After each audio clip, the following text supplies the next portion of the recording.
Hello folks, and welcome back. Today, like yesterday, like the last video, I am reading from the Just-in-Time Atomic Essays book that is first draft out, working my way through edits and making my way towards publication. So I'm really excited about that, and this process is about reading those articles. So welcome back and thank you for coming back. Let's see what is on the agenda for today. So today's article is called Influence Others Like a Hypnotist. So this is where I must have moved on from my one-word headings, and sometimes I forget why it is I wrote this article on this day, but this is something that was obviously with me. It's something I might have picked up in a podcast or something I was reading, and therefore reflected on it. And my way of reflecting on some of these things that I come across in the world is to write about them. Helps me think through the subject better. So I hope you enjoy the reading today. I'm going to dive on in. All right, so the heading is called Influence Others Like a Hypnotist. And this article was published on the 28th of May, 2021.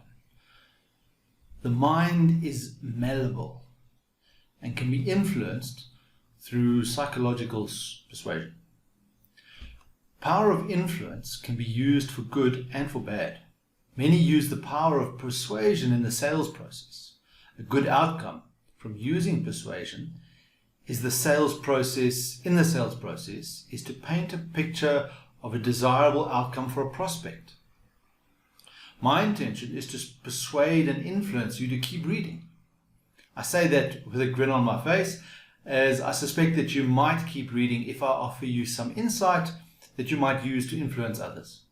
So please use them for good, as all other readers of my work would do. Robert Cialdini is a pioneer of science, or the science of persuasion, and he wrote a book called Influence. It contains several secrets. I'm going to share some of them with you. So there's 7 secrets of persuasion.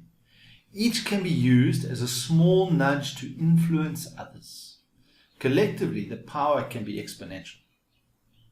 The first thing is to offer something for free, because this creates reciprocity. And there's the first secret. And essentially, if you offer something that is scarce, the scarcity creates the perception of value. So, offer something for free creates reciprocity, secret number 1. And if it's scarce, secret number 2, it has value to the person you offer it to.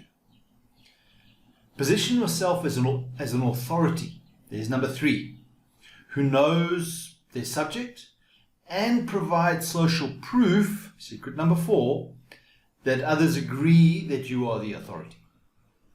Okay. Position yourself as the authority and provide social proof that others agree that you are the authority. This implies that people will listen to what you have to say. Be consistent in your message and show commitment to delivering your message. So that's number 5, is to be consistent. Number 6 is to be likable and identify interests and characteristics in others that point to similarity and promote unity. There it is, number 7. So let's do a quick recap. Reciprocity and scarcity. Reciprocity means someone might give something back to you, and scarcity creates value.